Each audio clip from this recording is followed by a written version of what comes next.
Hello, my beautiful hearts. I am here. One moment, please. We are going to talk all about consent today. And let's get everything shared and everything as well. Alrighty. So, let's make sure everybody has the opportunity to be here in just a second anyway. Ah, there we are. Hello, Matt. I hope you're, Mateo, hello, sweetheart. I hope you're well. Virgin, hi, sweetie. Hi, Thane, my dear. Oh, RuPaul, hello. Hello, everybody. Come on board. Come on board. We're going to be talking all about consent today. Good morning. Good morning. Good morning. Good morning. Well, we've got a couple of things that we're going to do. I had a fantastic question from the beautiful Susan Buck in regards to your crowns of glory and if those can go away. Tamoya, oh wonderful, hello Tamoya, that is a beautiful name, absolutely stunning. Hi sweetheart, welcome if this is your first time. if this is anybody's first time watching, welcome. I hope you enjoy the discussion for today. So so yes, we've got two things to go through, which is the crowns of existence, the 7 crowns of existence, and can you actually lose them? So I'm going to answer that question really, really quickly for the fantastic Susan Buck, or Harenali, and then we're going to go on to consent. Oh, I love you guys too. Rakesh, hello, sweetheart. Hello. Right. Okay. So firstly, I'm just going to really just very, very quickly answer this question. So this is how it was posed to me. It says, from Susan Buck, it says, hello, lovely. I have a question that's playing on my mind. If you're very lucky to gain your crown or crowns, the 7 crowns of existence, or crown of glory, are you able to have them taken away from you? If you don't stand by what they mean after receiving them, don't think this has been asked before. Thank you if you can answer for me. Harenali, this is wonderful. So when it comes to, sorry, let's have a look here. Thane, you say, during a crazy moment last year, time gave me the crown of poverty and war for when it can be discussed. Oh, bless you, sweetheart. Those are definitely different crowns that we may want to discuss, or scenarios or circumstances. But this is literally for the 7 crowns of glory, the 7 crowns of existence that we know so far. So your crown of glory, truth, wisdom, knowledge, peace, and serenity, and the infinite crown of glory, and of course consciousness and heart at the same time. So I'm just going to focus on that one, but we can definitely bring up a discussion for any sort of other scenarios that we may have went through before. Alrighty, so when it comes to your crowns, if you have gained enough energy, enough frequency in order to gain your crown of glory, and you come into the right amount of knowledge and knowing who you are, your name, your frequency, and the energies around you, that is a fantastic thing. Now, how can you lose them? Well, there's 3 ways basically that you can lose your crown. Firstly, you can abdicate your crown. Okay, so if you, this is more so for the other 6 crowns, infinite crowns of existence and so forth, but you can literally abdicate your crown. So for example, if I no longer wanted the crown of heart, I can literally abdicate it. If I wanted to, I can say, no, I no longer want to accept the responsibilities that comes with the crown of heart, meaning that I would say, I do not want to be the heart of all of mankind, or whatnot. And so I no longer have that power stream coming through to me, and I no longer have the influence that I would, because I've literally abdicated and said I don't consent to it. Now, another way that you can lose your crown is if you are making very, very poor choices. So, Harenali or Susan, what you were saying, if you don't stand by what they mean after you receive them, yes. So, for example, I have the crown of, let's have a look here.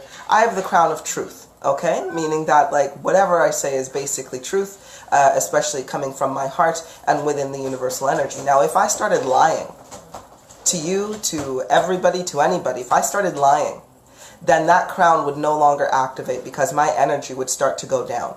Okay, So I would no longer be able to generate the amount of energy required to hold that responsibility of that crown in the first place.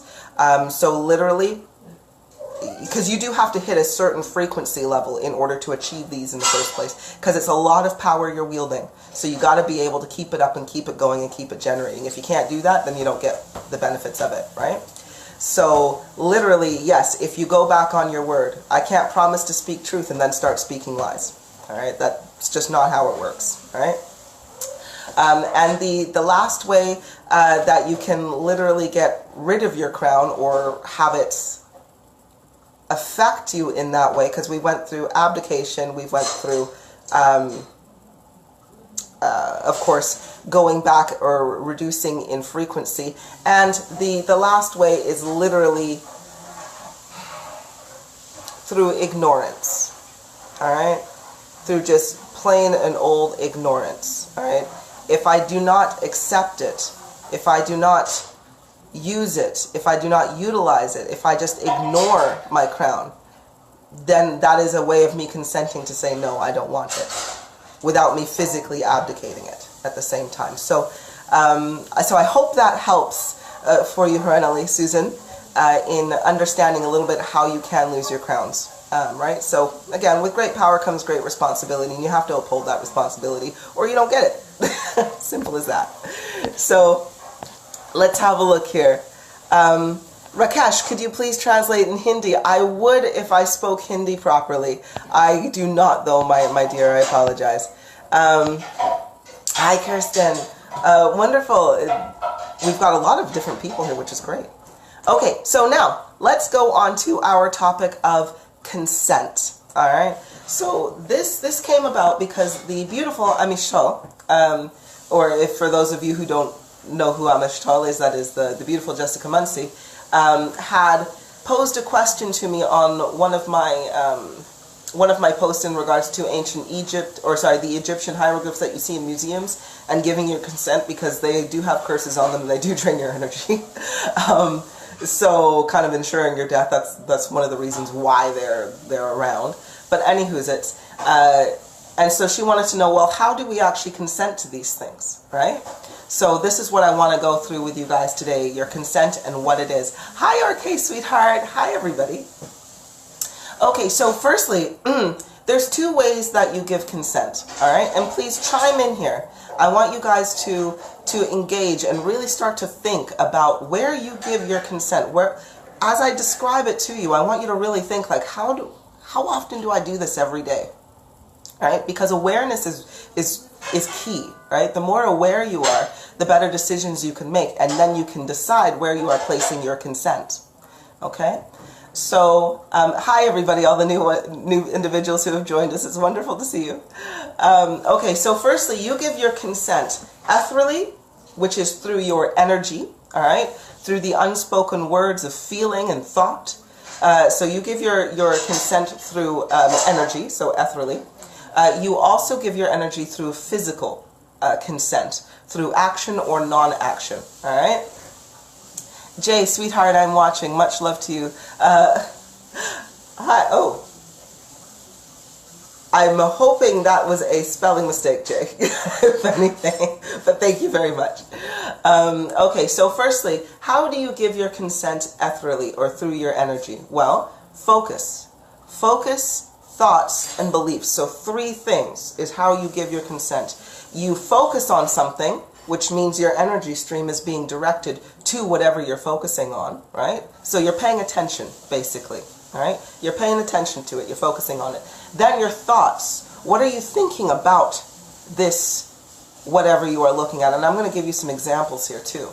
And then your belief of that thought or of that energy you are focusing on. All right? Do you believe that it is right, that it is just, that it is righteous to your own self? Or do you disagree with it, right? So your belief is how you give your consent. Now, so again, and this is towards any energy stream you focus on. You could focus on this remote control, like you could focus on politics, you can focus on the news, you can focus on anything, right? That is your consent ethereally with your energy is through your focus. Now, physically, okay, you can also give your consent physically. And as I mentioned, that is through action and non-action that you give your consent. So you take an action to solidify, right, your ethereal consent, the consent through your energy. So, and again, I want you to think, right, how many times have you given your consent through non-action? An example of this would be, let's say you heard something. Let's say you were in a restaurant and you heard somebody being abusive to some of the staff there, and it made you feel really uncomfortable because you're like, the staff members didn't deserve that. So how many people would want to get up and say, hey, stop being such a douchebag to this waiter, to that, they're just doing their job? How many people want to say that, but how many don't? You stay silent, you stay still. You mind your own business. Yet you are aware of what is going on. That is you giving your consent to the actions that have been done, because you thought about it, your energy was focused on it, you made a thought about it, meaning, and your belief is that I don't believe that this is right. However, you didn't do anything. Non-action. So you gave your consent through focus and non-action. Okay? So just think about that. How many times have you done that? Now, I have a little list here. I have a list here of some of the main things that a lot of people complain about on a regular basis, but give their consent to it on a regular basis. Because so many people, how many times, again, have you complained about something over and over and over and over again, and nothing's ever done about it? It doesn't change. Well, perhaps it's because you continually consent to it. And you're continually saying, no, it's okay, without even knowing. So, yeah, okay, like, I'm glad you're learning much with this information, because we got to use it now, right? Get information, use it.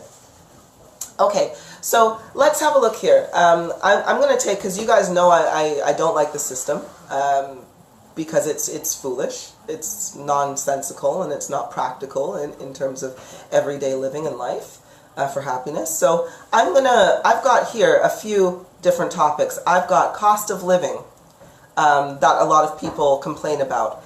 We complain about wages, our salary, we're not earning enough money. We complain about poor health. We complain about animal cruelty. We complain about violence in the street. We complain about rape, molestation. We complain about crime and punishment. We complain about the educational system. We complain about all of these things. So how is it that we are giving our consent to the things we complain about? So firstly, the cost of living. All right, and please chime in here. Chime in. Tell me what you heard, or just your thoughts on these things too. Since I am now gaining your focus and your consent to give the words that I'm giving at the moment. All right, or for you to accept them. So, cost of living. Right? We complain about it all the time. Rent is too high. Food costs too much. To do certain activities that used to be free before, now we have to pay to go do it, right? So much things, and we're not earning enough to go along with it. So how do we give our consent to this? How do we give our consent to the cost of living? We continue to buy shit. All right? You continue to do it. Good morning, Rupert, sweetheart. So you complain about the cost of living in a system that you continually consent to. I don't consent to the cost of I don't consent to the cost of house prices. Good morning, Greg, sweetheart. Hi, Lucy. Like how much it costs to rent a place, how much it costs to buy a house.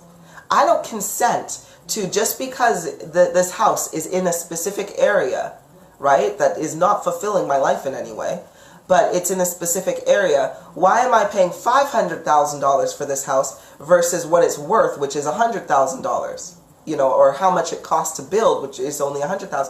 Why would I be doing that? So how do people consent to this? Well, they buy the damn house when it's not worth that amount, right? I'm not doing that. I'm not consenting to it. I'm like, I don't care how luxurious it is, or how practical it is, or how much times people are saying, oh, you need to get on the property market. I'm like, no, I don't consent to that, because that's ridiculous. You know, the cost of food, the cost of eating out and so forth, I don't consent to it because I don't do it. I don't focus my energy on it. But so many people, again, you complain about this. You complain about it all the time, but you continually complete the actions. You continually spend your money in these places, put your focus in these places, and it just fuels the beast. All right, so what are we going to do? Cost of living. This is how we do it. Find alternate ways of independence. You want to stop consenting? Just find alternate ways for you to be independent of whatever it is that bothers you. Okay? Don't give your consent and do that way. We complain, and again, please chime in here whenever you feel like you need to. Otherwise, you could just get a Kulipup rant. That happens where I'm just like, meh. Anyway. So another way, what a lot of people complain about is wages, your salary, how much you're earning per year versus how many hours a week you spend at work. You know, there's a lot of, the average individual works anywhere from 40 to 50 hours a week now. That's the average individual, whether they have a full-time job or two part-time jobs or a full-time and a part-time job. Everybody's on their hustle. Everybody's on their grind. And the average working week is 40 to 50 hours. That goes in there with everybody's hustle and so forth. Yet, we are always at a point where we can't make ends meet. How many individuals work all of this time, don't get paid very much, complain about not getting paid very much, but yet don't have any time. And then they still can't afford, you know, to relax, to rest, to eat well, to afford their bills. You know, it's always robbing Peter to pay Paul, right? So how do you consent to this? How do you say this is okay, right? Even though it's killing you on the inside? Well, you continue to go to work. You continue to put a price on your energy. When somebody says, I think in the States the average minimum wage is like $7 or $7.25 or something like that, the federal minimum wage. Basically, when you have this minimum wage and you are doing it, you're basically saying, I'm worth only $7.25. And it doesn't matter how many hours I work, I consent to for my time being worth that. Right? And you continually do it. Now, we do have to understand, though, that I'm not trying to say that, oh, you know, this is all your fault and so forth like that. This is a systematic play set in place. It's little pieces of breadcrumbs from absolutely everywhere that you've consented to this, that one. And it's only when you come to bring it together you realize you're eating a massive stale loaf of bread, right? So I'm not trying to say that like, ooh, it's factors from absolutely everywhere, but at the end of the day, consent is consent. I know my time is not worth $7 an hour. My time, my energy is phenomenally expensive. That's why I give it to you guys for free, just because it's part of my purpose and I'm teaching, right? And that's why I discourage anybody to give me or to take me on with my private time, because I know how expensive it is, right? But there is no way I'm putting my worth down to $7 or $20, or even if somebody said I want to give you $1,000 an hour, I'm like, no, because I know my energy is worth a shitload more than $1,000 an hour. So I don't consent to giving you my energy for that exchange, right? Okay? So it's all about knowing who you are and knowing your worth. When you know your worth, you're just like, fuck that. I'm not doing that. That's freaking crazy. So let's have a look here at some of the comments. Okay, I no longer eat at restaurants. I can't justify their prices knowing how much their ingredients cost. Right, okay? Not only that, but you do not know where it came from. You don't know how it was prepared. Do you, like, ooh, that's one reason why, like, I don't like to eat out, because I'm like, how many people literally don't wash their hands because restaurants don't pay their staff very much? A lot of them are on minimum wage and work for tips. So, of course, not saying that people don't have integrity, but When you're overworked, you're tired, your feet hurt, you may not care if you wash your hands or not, especially if you have a customer or people who are complaining and so forth. So there's a lot of poop in the food that we eat outside. And then yes, you're the average going out for a couple, just 2 people to eat out, like $60, $70, sometimes more, just for a basic meal. It's like, what the shit? Kirsten, you say, yep, true, 50 hours a week as a manager, but getting paid for 37 and a half or 37 and 3/4, but love my job.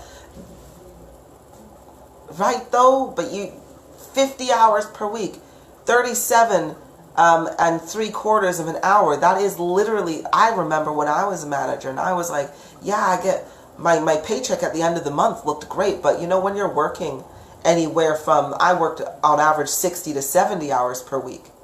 And when you looked at the amount of hours, like, yeah, you got the title, yeah, you get the company car, and the paycheck looks nice at the end of the month, but I've given away my entire life. I've missed birthdays, I've missed anniversaries, I've missed holidays, you know, like, so what's the point? Angie, I would consent to a lower paying job within reason that I can enjoy that, oops, sorry you guys, me pushing buttons, that I can enjoy that causes less stress versus my higher paying one that stresses me out and drains me. Exactly. So, well, that is you understanding your energy and not wanting to exchange so much of your energy for that job, to be honest with you. But still, when we are complaining about wages, and we are complaining about you know, again, this goes into the cost of living too, right? We complain about not having enough wages, so what does everybody do? We continue to go to work anyway for the low wages. And then when the cost of living raises, we continually buy this shit, we continually consent to buying this shit at this ridiculous price, but we've also consented to lower wages at the same time, so we've consented to all of it. All right? Okay, yes, I don't know where the food comes from or how it was prepared. I'm very conscious of cleanliness, right? Right? Mateo, damn, I have to go. Let me check your profile. Damn, I need to put sunglasses to size. Are you married? Joking. Bless you. Yes, I am married, and you'll see lip up at some point around, sweetheart. But thank you. That's very sweet. Thane, wanting to support myself and others has left me in a strange place. Definitely, yes. Hi, Johan, sweetheart. Yeah, that's the thing, though, Thane. You want to support yourself and you want to support others, and it does leave you in a strange place because the system that we're in, that we've given our consent to, doesn't allow for us to have extra energy to support anybody else without struggle. Just think about that. It is a system that drains you dry of energy, of focus, of attention, you know, just of health. It drains you dry, and it's designed to drain every individual dry. So it's not designed to help you assist with anybody else without you literally sacrificing yourself in the same way. The only way you can truly assist other individuals is if you have enough energy through not participating in order to really affect change in another individual, because you are overflowing with abundance. You have more, so you can give. You can give more, right? So, okay, so what does one do if we can't afford living costs and to eat and pay bills, working a minimum wage job? What is our options? Well, this is it. We don't consent. So, you know, if you can't afford the cost of living, don't live where you're living. Literally, there are other options available. Now, I know some individuals would be like, what other options, Kulipup? And I'm just like, you know, I'm taking the other option right now. I don't agree to the cost of living. My area that I live in is a small town, you know, or sorry, not a small town, it's a small city, but recently it's grown and expanding. And the average rental cost for a house in, for a 2-bedroom, 3-bedroom house in this city now is like about $2,000. The average mortgage that you're going to get in this place is about $500,000. And the houses, though, don't look any better than anywhere else. I'm telling you, and so I'm like, I don't consent to that. So what are we doing? We're going to go live off grid. We're going to be like, screw it, I don't care then. I don't take your house. I'm going to live off grid. And I'm not going to pay $2,000 a month. I'm going to live sustainably instead. I can't afford, like, if I can't afford food, I'm going to grow my own food. I'm a vegetarian. It comes from the dirt. All I have to do is wait and then pick it. And then every single year it's sustainable and it renews itself. All I have to do is put a little bit of focus into it and nature takes the rest away. Right? Can't afford to pay bills. I don't have any bills. I don't have a phone network. You know, I don't pay for cell phone services. You know, because for one, I don't like to talk to people anyway on the phone. I always put my phone on airplane mode or silent when I did have a network. So I don't have any bills in that sense. I don't pay for TV because I don't watch programming. You know, the only thing I pay for is the internet. So my bills are just like really low. And if you're on a minimum wage job, I'm just like, you are a creator. You literally create the world around you. I don't work in a minimum wage job because I know myself, I know my value, and I know how strong my energy is. So through self-discovery, I have my purpose, I follow my purpose. And I ain't working no minimum wage job because that is just repetition. That is repetition and that is slavery to its highest degree. All right? And I don't consent to that because I know who I am. And I don't need your job because I got my own food. I can support myself in terms of finding my own shelter and so forth like that. So it's kind of like, that's basically what I would say. I'd say, like, look for alternate ways of having your independence. And then you don't got to worry about jobs, bills, and all that. Amishtal, biggest lie ever told I've read and agreed to. Biggest lie I've ever told. I've read and agreed to the terms and conditions. Exactly. Because nobody ever reads the terms of conditions. It is jargon that is completely meant to screw you up. Kirsten, that's why it's so important to raise frequency, to utilize your own gifts we have and use them. Exactly. You follow that purpose and good things happen. Because you have more than enough energy for life to function. So Hasna, hi. Oh, hi Hasna. Kirsten, becoming good in our abilities and living our soul purpose. Exactly. Hello, Onala, my sweetheart. You are stunning. So yes, exactly though, Kirsten.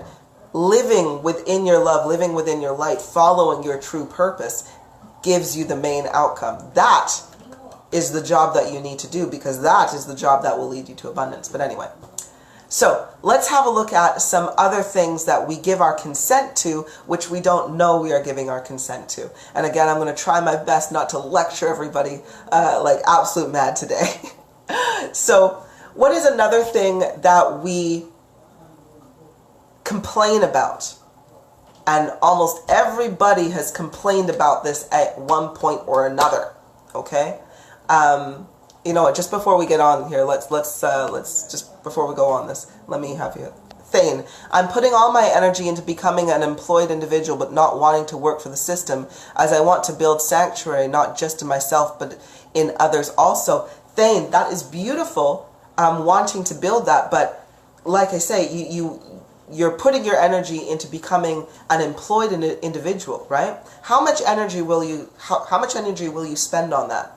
Let's say it takes you a month. Let's say it takes you a month and a half to get the job that you wanted, right? So you've literally spent a month and a half worth of energy going through application forms, trying to build up yourself to fit this employer standard, okay?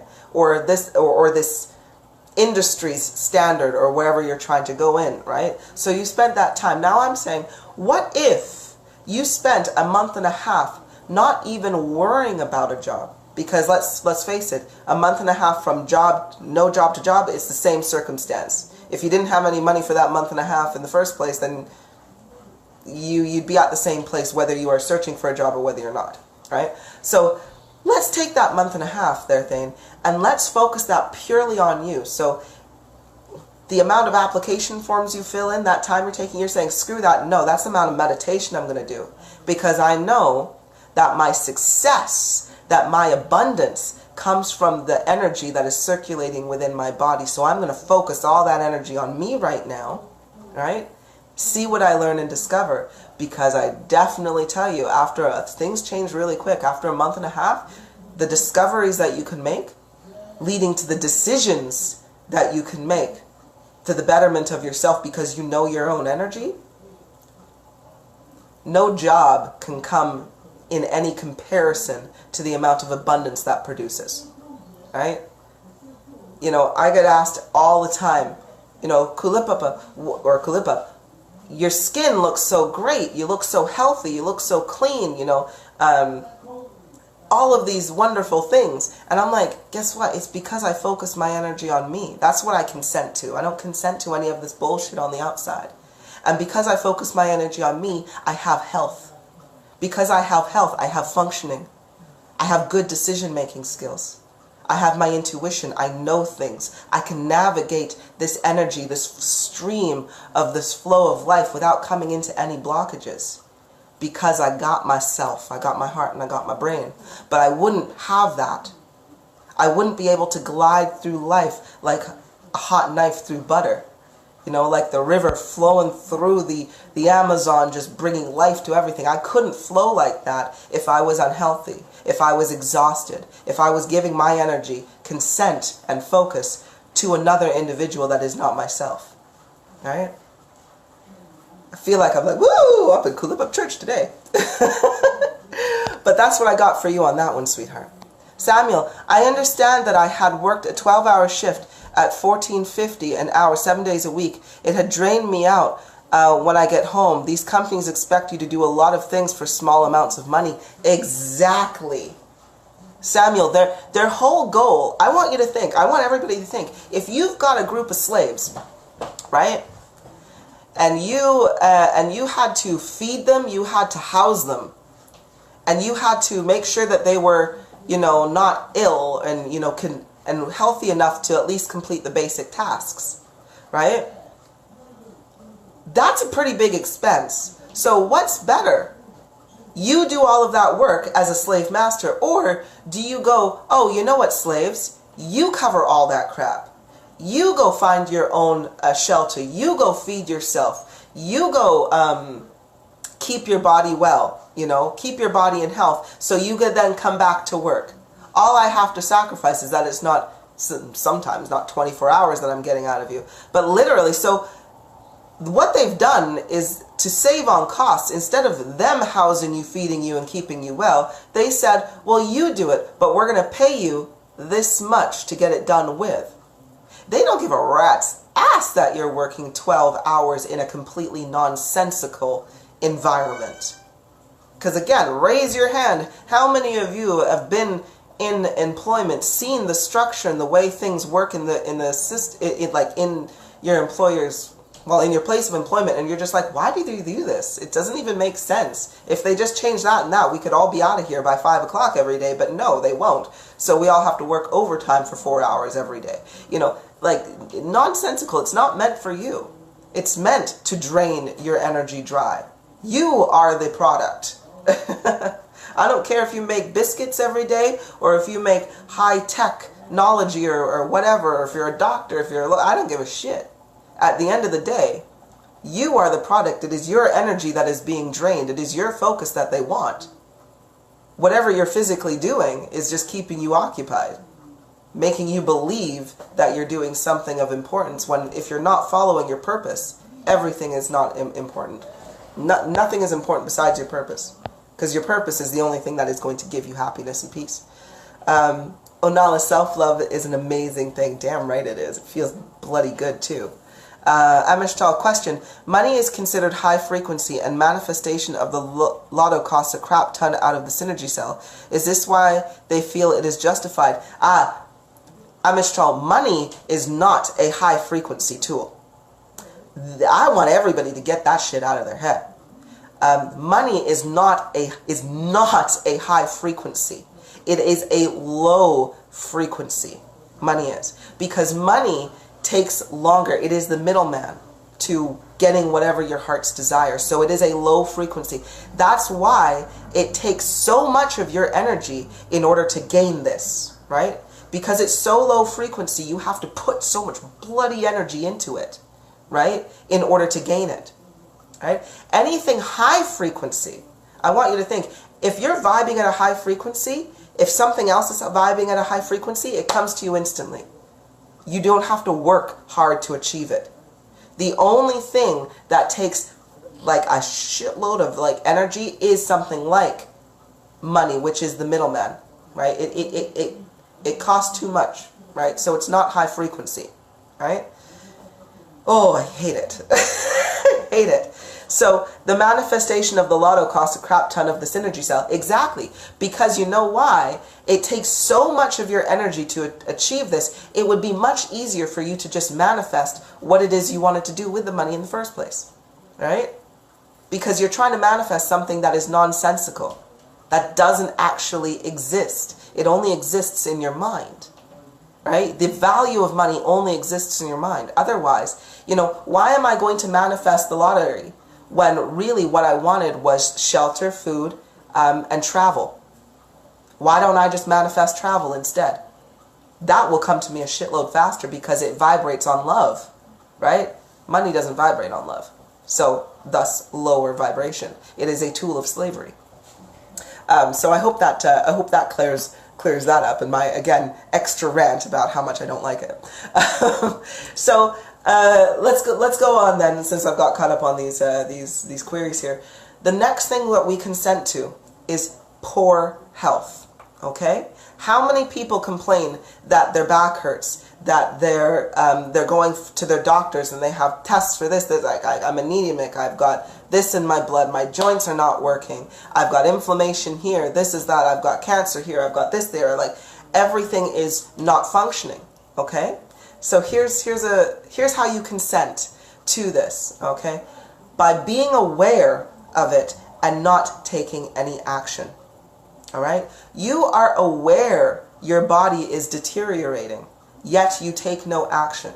You continue to do the things, you give your consent to the things that are causing your body to malfunction. All right? So, I'll put it this way. This is what I've written on this as well, because I wrote some points to keep me on track. Being aware and not taking action, then claiming ignorance of the information. And I want you to think, right?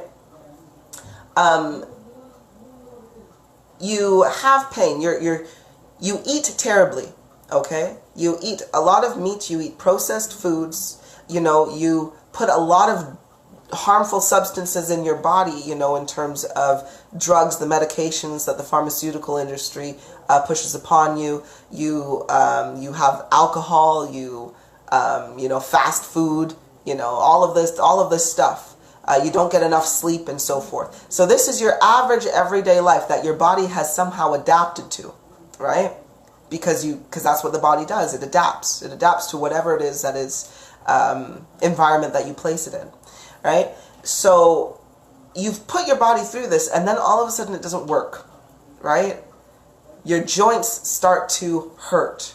Your back, you wake up and your back is crickety because you don't do any yoga and you don't get very much exercise. These things don't work.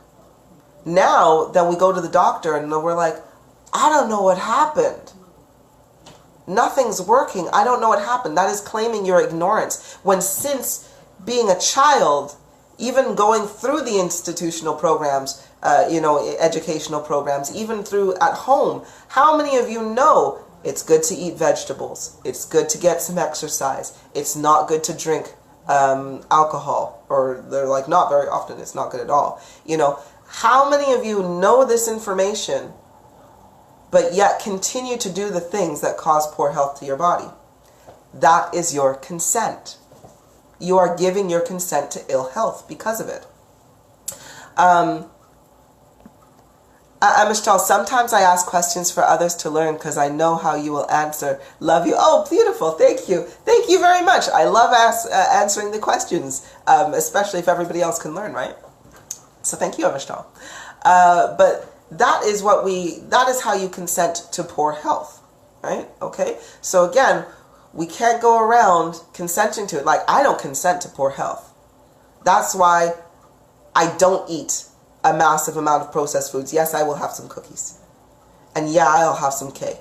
But other than that, I try to reduce the amount of processed foods that ever touch my vessel, touch my body, you know. I like to cook. I like to buy the whole foods as they are, the raw vegetables as they are, and I like to cook them because that is what I consent to, you know. I don't consent to my joints aching, my back aching, and so forth. So I do yoga. I take action. I do yoga in order to prevent this because I don't give my consent to having a poor vessel. Onalo, we don't do the doctor thing, lol, but they call my daughter, and I started some herbs this last weekend. Yeah, you know how many times, thank you, Onala, how many people get harassed by their doctors? Or not, I don't say harassed, but by the whole health system. Like, you know, if you're not completing this action, you're gonna die, or you're not a good parent, and so forth. Oh, if you don't vaccinate your kids, you're gonna cause polio to run rampant. And so it's like, you know, why aren't you vaccinating your kids? Because you know it's damn well poison, that's why. All of that crap. But I'm glad that you're starting, my sweetheart. Okay. And by the way, just food for thought. How many, you know, Lip made a very, very good statement as well. He said, you know, when you have transformational videos where you see somebody go from, you know, 300 pounds, now they're down to 120 pounds and they're looking and feeling better than ever. How many of those transformational videos ever started with, you know what, I was a vegan and I was a vegetarian for years and I gained so much weight and I didn't start to lose weight until I started McDonald's. You know, I ate so much meat and I ate so much processed food and now I feel better than ever. Of course not.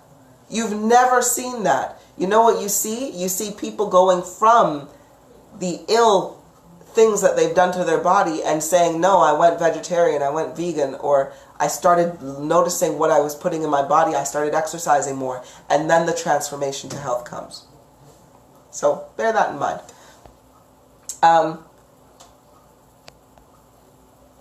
Let's have a look here. Okay, you say, will eating honey lower our frequency like eating dairy products such as milk, cheese, and butter? Absolutely not. Honey has wonderful enzymes in it. Okay, honey is an amazing product. You know, it is absolutely fantastic. However, I would always recommend, if you are getting honey, that, you know, you try to get it as natural as you possibly can. Bear with me one moment, please.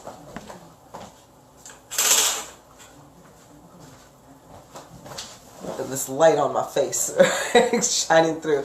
So no, honey is a fantastic for the enzymes and the properties that are within it. But again, I just say, like, for example, honey that we get from, you know, local farms and so forth, so we know that it's not been transferred and there's less infiltration of, or the fake honey that they put in there, which is chemical filled and so forth like that. So it's just like getting where your sources are. And I do like, of course, sources where the bees are not harmed or minimal harm that comes to the bees and so forth like that.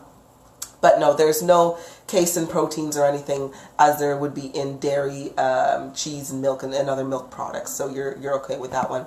Thane, love and an open heart for you and your family, especially Kat. Thank you so much, Thane, and all my love to you, my sweetheart. Of course, all the time. Kirsten, do you eat eggs and cow milk products like cheese? I don't eat eggs directly, but I do have some cheese every now and then. Like, I do like some cheese on my pasta, but I go for hard cheeses that have less, hard and older cheeses that have minimal lactose in them as well. The harder aged cheese don't have as much milk in them, so it's easier for me to digest, but I don't take, you know, cheeses that are, you know, pizza cheese, mozzarella cheeses and stuff like that. Don't get me wrong, I'll have some pizza every now and then, but I keep that to a bare minimum. But eggs, I eat when it's in cake and cookies and pancakes. But I don't have eggs directly. A lot of cholesterol, a lot of casein proteins. Iris, my doctor told me she would never give me a flu shot. Yeah, don't. It, like, literally weakens your immune system. This lie that it's somehow infecting you with the virus builds you up. Like, how come you have to do it every year? You don't. Eat healthy. You know, eat the vegetables that are supposed to go into your body, and your immune system will fight off anything that has, that literally is there, right? The equivalent of saying that you will grow an immunity is like when they try to spray all of your crops with Roundup to get rid of all the bugs. And when really, like, it doesn't get rid of the bugs, it just creates super determined bugs to eat this food that is foul. So, like, I just want you guys to know, pests, and this relates to the flu at the same time, and viruses. If we look in nature, plants that are suffering, plants that are weak and unhealthy, give off a certain pheromone, a certain chemical that attracts bugs that eat dead plants, okay? This is why you can walk through nature, and when you see a healthy plant, the leaves are blooming. The leaves are blooming and blossoming, and it's so rich and so beautiful, but you don't see any sort of damage to the leaves. I'm sorry, I have a very persistent individual calling me who's being very rude right now. So if I keep going on and off, like, that's just what's... So, anywho's it's, when you... Sorry, you guys, I'm going to need to just stop this individual from calling me. My apologies. There we go. Sorry about that. I hope everybody's still here. Again, the persistence of some individuals is very, very rude. But anyway, so just think of that in nature, right? Bugs and disease and illness only comes to a plant when the plant is suffering, right? Otherwise, healthy plants, bugs don't attack because they're not giving off this chemical. They're not saying, I'm in distress, decompose me, right? So when you go get the flu shot, what's happening is your doctor is literally injecting into you the same chemicals that attract disease, that attract these bugs and these viruses in order to decompose you, if anything, right? So it literally, like, that's why you don't get the flu shot. I've never had a flu shot in my life. And not only that, this is why it doesn't work. You know how many people get the flu shot and they're like, I still got the flu? Yeah. Because that's what it's meant for. Okay, Mistral, you say, when I think of consent, I also think of language and the dark stuff attached. Kind of wanted to delve into that too. Yes, we are going to be going to that. That's in my list of things to go through. Okay, so our goal is to not eat dairy products because of the casein proteins. I eat eggs and cookies and cakes, but not on their own, and the same with dairy, only if it's already in a cake or cookie. Yeah, exactly, okay. That's the same thing, like that what I do, right? Any milk I use, I always use like almond or coconut or soy milk anyway. But if it's in a cake or a cookie, I'm going to freaking have it because the amount of proteins that you have, the eggs and so forth that are in there is just a small fraction. If you're using 3 eggs to bake 24 cookies, right? You're not going to eat 24 cookies all in one go. So you're only getting small amounts. However, you could eat 3 eggs with your breakfast. Put 3 scrambled eggs in there and you can have 3 eggs in that go, and that would be excessive, right? So yeah. Kirsten, I'm vegan, but cheese is addictive. Then eat some cheese every now and then. Just keep it small. It's alright. Clairston, how are you doing? Loving to see you live after a long time when I'm awake. Oh, welcome, sweetheart. Lovely to see you here as well with us. Okay. So, okay, oh, that makes sense why sometimes vegetables have so many holes with insects eating it. It's because of a sick plant. Exactly. Exactly. Otherwise, I want you to think when a plant is healthy with all the nutrients and all whatever it needs inside, when a human plant, your body is healthy, there's too much water content. There's too much stuff that these bugs and viruses cannot survive off of. A lot of them, if there's too much water, they end up drowning in the plant. So they stay away from healthy plants. But again, the sick plants, the weaker plants are easier to get. Just like, you know, lions hunting the gazelle and so forth. What do? They pick off the weak and sick ones because the healthy ones are too much trouble. Same thing. Cassie, hello, sweetheart. I'm doing well, and I hope you're doing fabulously as well.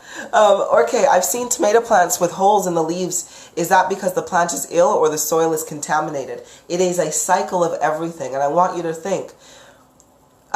When you see a tomato plant, or when you see any plant in distress, with the holes, with the splitting, and it's just not the full healthy plant that it needs to be, I would definitely always check your soil, right? Because the soil, or the earth, is the womb to all plants. It is the creation. It is what feeds, and it is what gives life to the plants. So don't focus on the plant. Focus on where it's growing. Just the same way, to get a healthy human, you focus on the environment, right? That's where if you have a human's environment is within poverty, lacking nutrients, proper food, lacking sunlight, vitamin D, lacking water, healthy water, right? And we're around dirt and pestilence. If a human is raised in that, we are normally going to be malnourished. Our brain's not going to function well enough. We're not going to be healthy. Versus if you take a human and place them in their natural environment, which is nature, with all the nutrients in the food, letting them be within sunlight, letting them get clean water, then you produce a very, very healthy human. Don't you? Strong, fit, can do a lot of stuff. So same thing with plants. Always look at the soil and the microbiology that's going on in the soil. Do you have bugs? Do you have earth? Do you have waste? Do you have nutrients? Like, mimic nature as much as you can, and you will have beautiful plants. Alrighty, so I hope that helps. So let's go on to another part of consent. A lot of times we see cruelty happening, okay? This is what we complain about. How many people, oh, you're very welcome, okay, sweetheart. How many people do not consent? They're like, no, I think so strongly against rape and child molestation. I feel so strongly against violence. No, it is not right. I do not like seeing my fellow man be attacked in any way, because that's not right. I don't like seeing animal cruelty. No, I hate that. I don't like that. How many people complain about these things? Animal cruelty, violence, rape, and so forth. How many complain? Right? Now, how is it that you consent to these things, though? Clareston, how one gets understanding that he or she is about to have your crown of glory or your cog, or it's in existence or loss after gaining any difference? Yes, I'm going to go through consent though first, Clareston, and by the end of this, I want you to re-ask that question if I've not already answered it, sweetie. Okay, so again, we don't like animal cruelty, we don't like violence in the street, and we don't like rape and child molestation, but every single one of us has consented to this though. So how do we consent to animal cruelty? Well, we eat animals and we are cruel to animals, right? How many humans, as a collective, we consent to animal cruelty because we literally do exactly to the animals as what the reptilians and the entities do to us. We keep the cute ones and we murder the fat ones, basically. We see puppies and kittens and we're like, oh, you're so cute, so we're going to show them compassion. But yet, for animals that we deem food, we kill them and slaughter them, and in horrific ways. So your consent to animal cruelty is, for one, your consent to eating meat, okay? Because that is consent to the long list of how animals are kept, how they are raised, and basically the enslavement of the animal. So when you eat meat, you are consenting to this, because there is no way that this meat is going to get on your shelves without a degree of cruelty that happens to this animal. Okay? So personally, I would say I don't care how many animal charities that you donate to. I don't care how many dogs, cats, kittens, guinea pigs, rabbits, whatever you keep in your household that you've saved. I don't care how many of these things that you say you are doing. If you are still consuming meat, you are still consenting to the cruelty that goes on with the animals there. So that's one. That is consent one there. Okay? And again, you consent to this through your focus and through your actions. Now, violence in the street. How do you consent to violence in the street? Well, non-action when you see it happening. You are promoting the promotion and separation through hate, through your thoughts, and you're accepting lies that are told to you when it is, or blame, shall I say. right? So you don't like seeing violence and riots in the street, right? What do you do when you see it? You still focus on it, because how many people will see injustice being done and they still give their ethereal consent by focusing on it, and then when they disagree with the violence, they sit on their hands and they don't do anything about it. Now, there's two ways you can do something about this violence. You either get up and do something about it, or you simply stop focusing on it. But you cannot focus on violence and do nothing about it, because that is direct consent. Okay? You cannot say, I don't like seeing, I don't like seeing the police brutality that goes on, you know? But yet, at the same time, turn around and just be like, I support this. I support law and order. That is law and order. That is your consent that you're giving. So I hope we kind of got a little bit more about that. Like, the promotion and separation through hate. You cannot say you do not like violence if you judge another individual. If you are promoting, the separation of individuals through classism, through racism, through these things. You can't say that, I'm better than you because I have a degree and I have a nice house and I drive a nice car. So because you live on the street, you deserve what you get because you didn't educate yourself enough. See, you can't say that you don't like violence or you don't like the discord within individuals if that is your mental thought process. You are giving your consent to it through your thoughts in that sense. Kristen, I watched the film Earthlings a few years ago, and then I chose not to be a part of animal abuse anymore. Beautiful. That was a beautiful documentary. So I definitely know that that documentary as well. It does make you think, and this is what it is. And as you said, I believe you said you're a vegan because of it. Wonderful. You stop giving your consent, so it no longer gets your focus, and it reduces its power, right? Which is wonderful. And I hope everybody does that. Please, yes. If you haven't seen the documentary Earthlings, that's a great documentary. I definitely recommend watching it as well. So again, violence. Through your thoughts, if you are promoting separation and hate and not the unification and the love, then you are promoting that violence through your consent or through your non-action. You know, rape and molestation of children and of people, rape of people in general, whether you are young, old, in the middle, doesn't matter, and molestation of children on a regular basis. Nobody wants this, but how do we give consent to it? Well, we normalize it. We normalize it through the church. How many people know that the church goes through a crud load of child molestation, cover-ups, and so forth? Yet, how do we consent? We know this, but yet the blind ignorance is being used, right? Because parents still take their kids to churches. They still leave their children with individuals that are known to be in an industry where this runs high.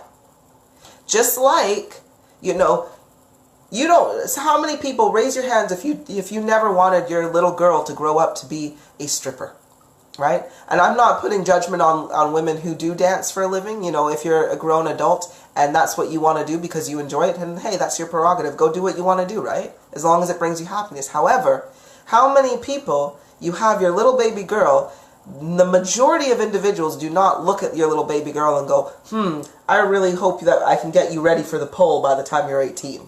Nobody does that. So why, as an adult, would you take your little girl to a strip club? So that she can see what's happening. So that she can learn what's happening. So that she could be around people who like strip clubs and who enjoy watching women, then associate that desire, that lust, to a child. Because that's where children are, right? So, if you kind of get what I mean, like, we don't consent to that. That's why we don't bring our children to adult places where we know they could be in harm, right? So people still take their kids to churches and leave them with people, right? I'm just saying, so you consent to that. You consent to this through the media as well, right? Every time you see the sexualization of women and men, right, where your focus is directed there, you see violence towards them. You see, but in the media though, or in these certain platforms, they may see a woman getting brutally raped, but yet she loves it. She loves it, you know. So what that does is that gives this consent like, oh, this is okay because, you know, pleasure is being gained. When that's not the reality, which then goes into accepting lies when told about it, right? And then putting the blame on somebody else, right? So we consent through to all of this. You know, we consent to it within the crime and punishment at the same time. You know, you consent to rape because at the end of the day, when rape happens, nobody gets punished for it. That is a form of consent, right? Because we don't do anything. There's non-action being taken to stop this. You know, rape is running rampant. The rape culture is rampant all over the place. But what do? We tell women to stop wearing certain amounts of clothing. We tell women to stop, watch your drinks and so forth. We tell men to don't get in trouble, to go to prison because, you know, you're going to get raped if you go there, you know, by other men. You know, this is what we tell, but nobody ever says, well, how about I raise my son to not want to rape anybody? How about we raise our men, or the people who are susceptible to becoming this way, why don't we look at their mental health instead? Because I don't consent to this behavior going on, right? You see how I mean? Like you consent to these things. Crime and punishment. Sorry. Let me get through to some of these comments. Amishtal, why do we separate fractals, entities, and programs then? Are we consenting to the separation on purpose rather than embracing it as part of ourselves and stuff we created? Amishtal, that is a great question or a great kind of statement put there. For one, fractals, entities, and programs, the majority of individuals cannot recognize them. They don't recognize them. They don't even know about their existence. They don't believe in it because they're still trapped. Now, for those of you who know about fractals, entities, and programs, when you're in the lower frequencies, you do separate. You do separate.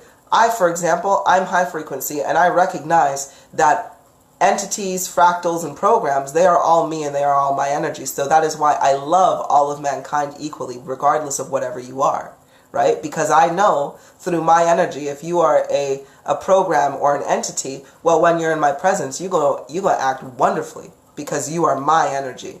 When you are a fractal, however, you are still my energy and you are still my heart. So I know that when you're in my presence, you're going to do very well. Outside of my presence, that you have your own decisions to make. But either way, so it's kind of like when you're in the lower frequencies, when you're still in the separation mindset, when you still look at individuals and think that they are different from you because of your skin color, because of your class, or like where you are, like are you born into money or are you born into poverty, that kind of thing, right? If your mindset is still in a place of separation, then you probably will separate fractals, entities, and programs. But if you've evolved past that, you're kind of cool, and you don't separate it. And you do embrace it as your own energy. Well, I do anyway. So that's up to you. Onala, we care and rehabilitate raccoons. I'm currently building a train set with my son with the coon we're caring for right next to us. Oh, that's beautiful.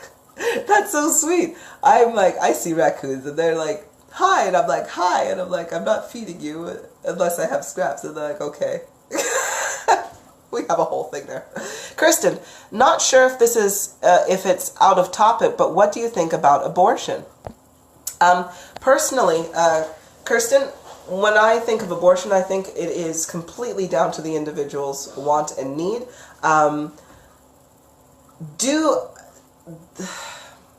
This part, it comes with a deep understanding of the system and energy and what happens. So, Kirsten, I have nothing against abortion whatsoever.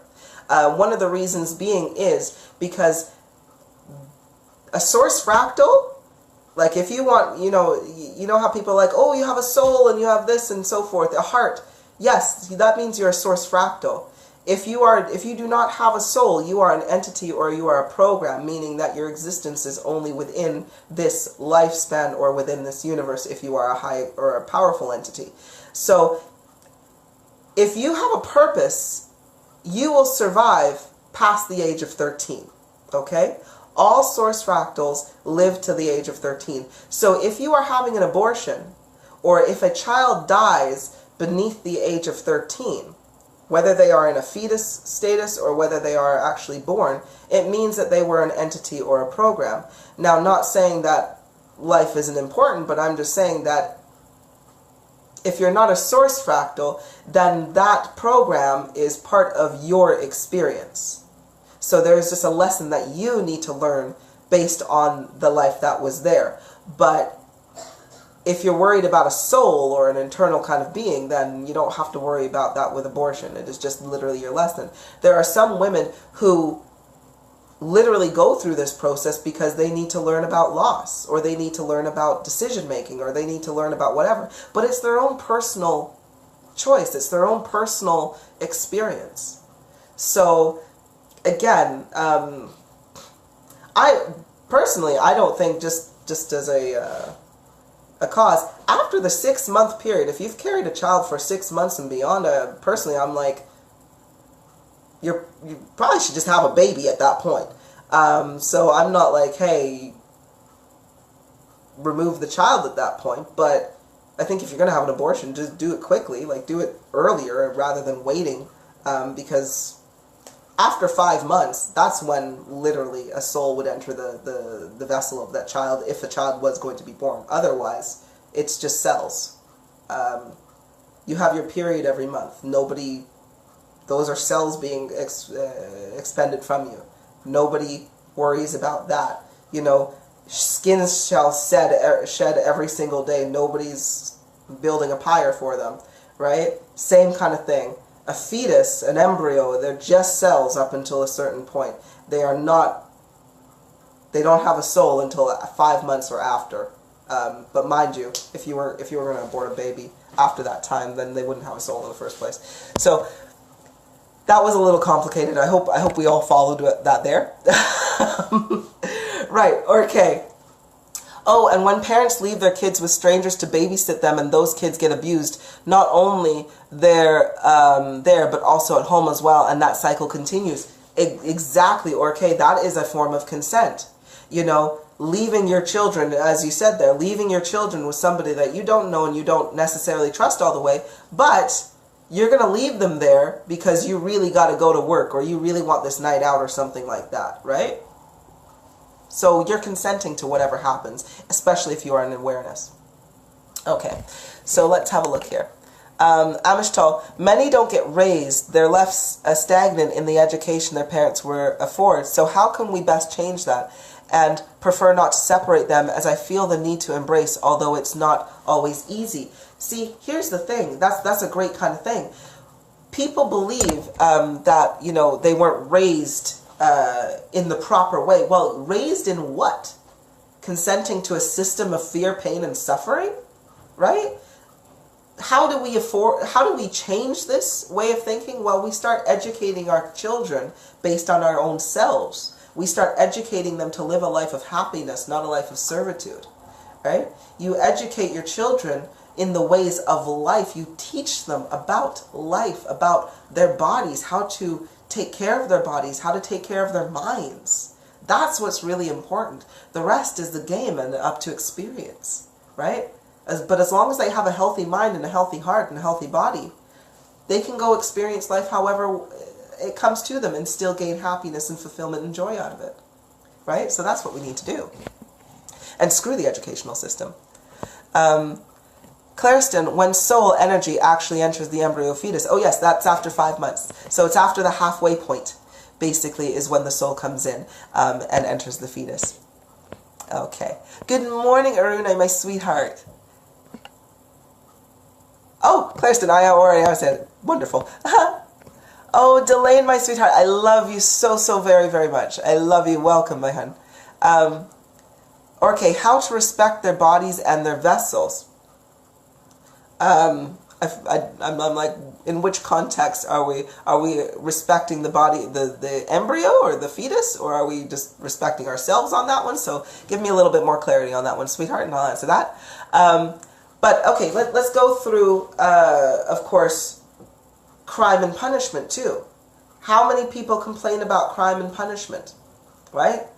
Oh, it is ridiculous what the police arrested this person for. It is ridiculous that this politician did all of this rubbish and they just got off scot-free. It's ridiculous. Like, I can't believe that they have the death penalty, or I can't believe that they don't have the death penalty. I can't believe this or that or whatever, depending on wherever you're living in the time being. How many people complain about crime and punishment? There's thieves everywhere. There's rapists everywhere. There's like, oh, everything's happening. We complain, we complain, we complain. But how do we give our consent to this that we are giving, that we are experiencing?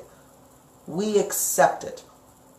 We accept what happens. We accept what's been done. We promote the following of laws that produce nothing but punishment that leads to servitude. We encourage the police system, right? We encourage the policing system. What are police for?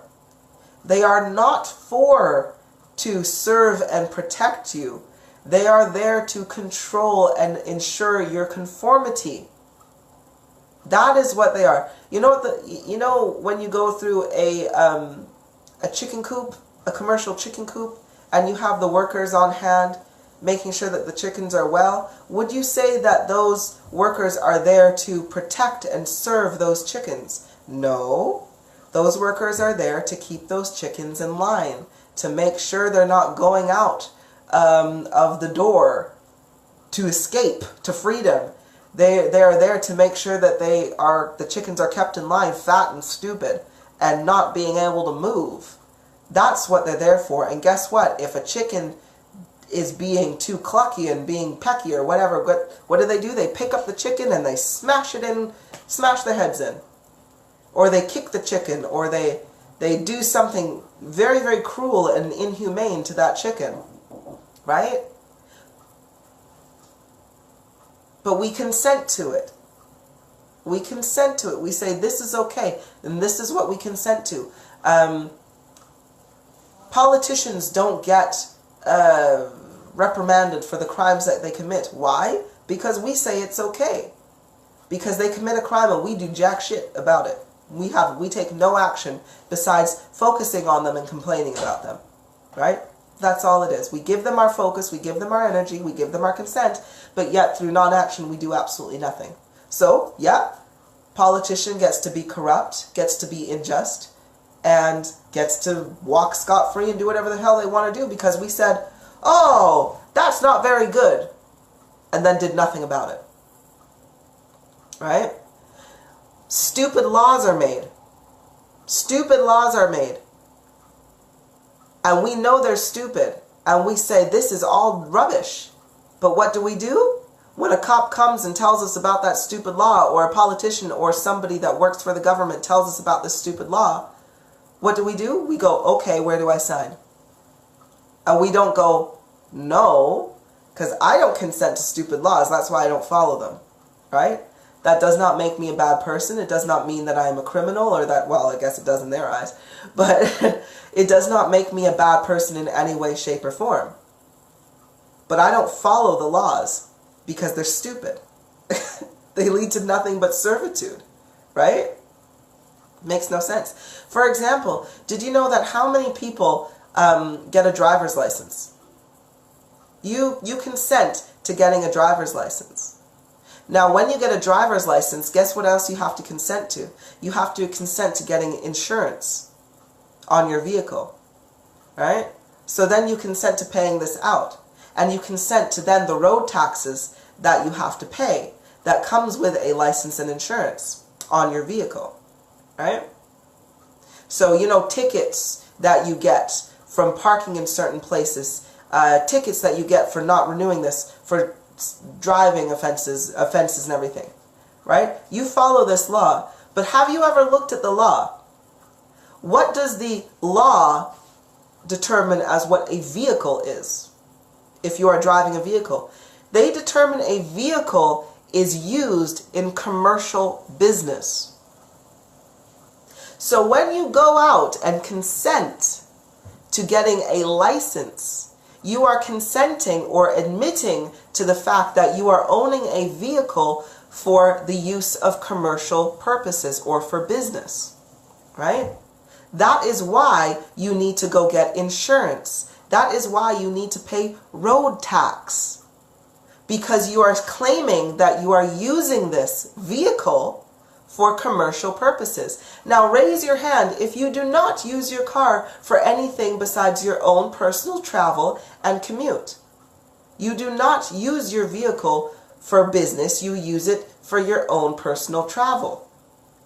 If you are using your vehicle for your own personal travel, you do not need a license. Thus, you do not need insurance. Thus, you do not need to pay road tax, because you are using your own personal travel. That's what you're doing. You are traveling from one place to another.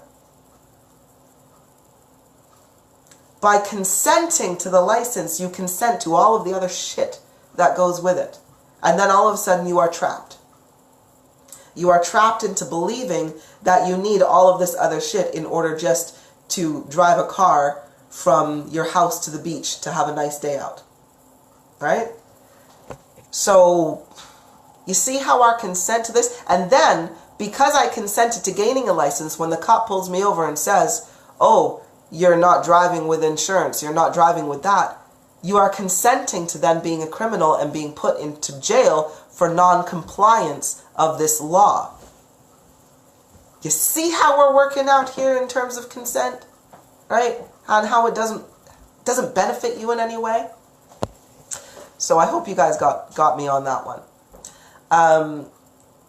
Let's have a look here. So we've got here, Amishtal, not a fan of PD personally or law and order, but I do hold value in truth and justice in a very different sense of balance. Yes, Amishtal, truth and justice is what is in your heart, right? Truth is in your heart. It is not within the law. Servitude is within the law. Truth comes from your own self, your own vibration, your own love frequency. It does not come from the words of a judge operating illegally within their own laws, right? It does not come from the opinion of somebody else just because they are wearing a wig and hold a hammer, right? Justice does not come in the form of a law. Justice comes from the form of your heart and your actions that you take on a personal basis, right? That is what justice is. Justice does not come from the punishment of a law that has been broken when that law was unjust in the first place, right? I want you to kind of think about that. So when you live within your own truth and your own just righteousness of yourself and your own energy, you live within balance. Laws and government cannot bring you balance because they are therefore disbalanced, to cause you discord, right? Everything within the government is a contract. You sign a contract for employment. You sign a contract for insurances. You sign a contract when you file your taxes. Contract. It is a con. That is the first word. Contract. Consent. It is all a con when they are asking this for you. So you don't participate. You say, no, I don't consent. I don't consent. If that helps. So, okay, so if we are just driving for personal use, then we don't need to get a license. If we get pulled over, we will get in legal trouble. Only if you are accepting to the contract, okay? See, this is the thing. The laws for crime and punishment, they rely on your ignorance, okay? They rely on your ignorance or your lack of understanding of what the law is. So if I'm driving down the street and I get pulled over and the cop asks me license and registration, I will simply say, this is my personal vehicle. I am not using this. This is my personal form of transportation. I don't use this for commercial use. Thus, I do not have a license. I'm going from A to B. And if they ask you, where are you going? That's none of your business. I don't participate in this. You know? Now, here's the thing. If you have a police officer that is actually in awareness of the laws that they are upholding, then you will have a police officer that will say, I understand and wish you well on your merry way. If you have a police officer that is going to pull you over and does not understand that law, well, that police officer is not there for your protection and to uphold the law. That police officer is simply there to tick off, to gain quota, right? To enforce compliance, not to uphold the law. You see where I'm getting there?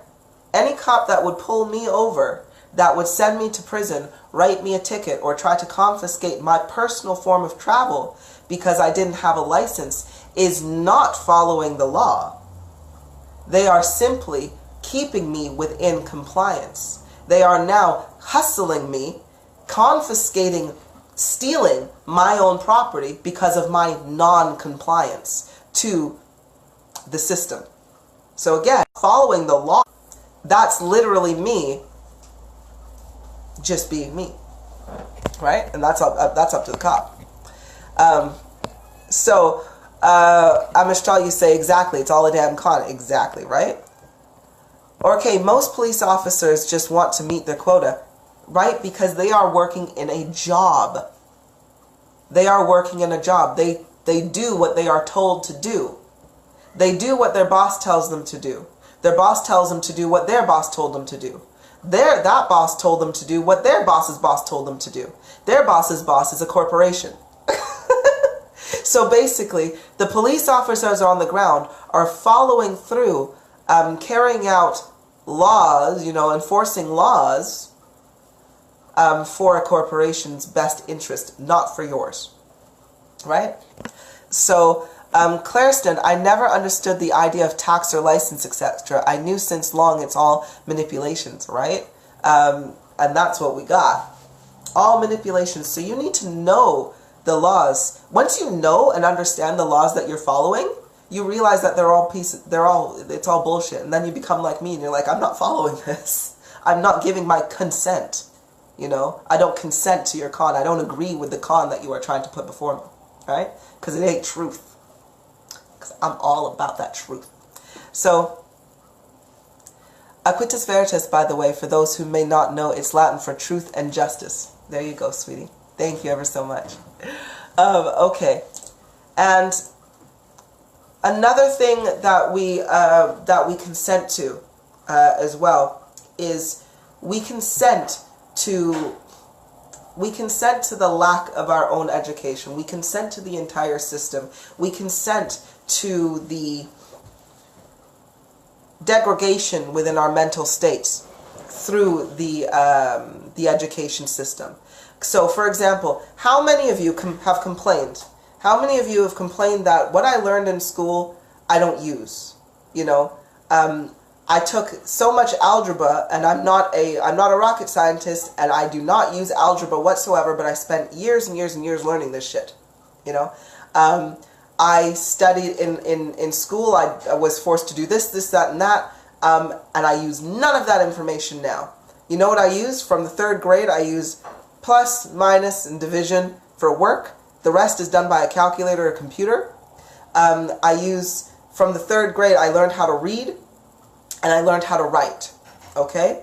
After that, what did my employer want me to do? Simply type repetitive scripts that have been written so many other times. So I'm just writing now the same thing over and over and over again. Do I recite Shakespeare in my normal everyday job? No. Do I even use the proper grammar and language that I had to go through in high school English? Not necessarily. I still have Microsoft Word correct my grammar and where I'm putting my commas at times, and check my spelling.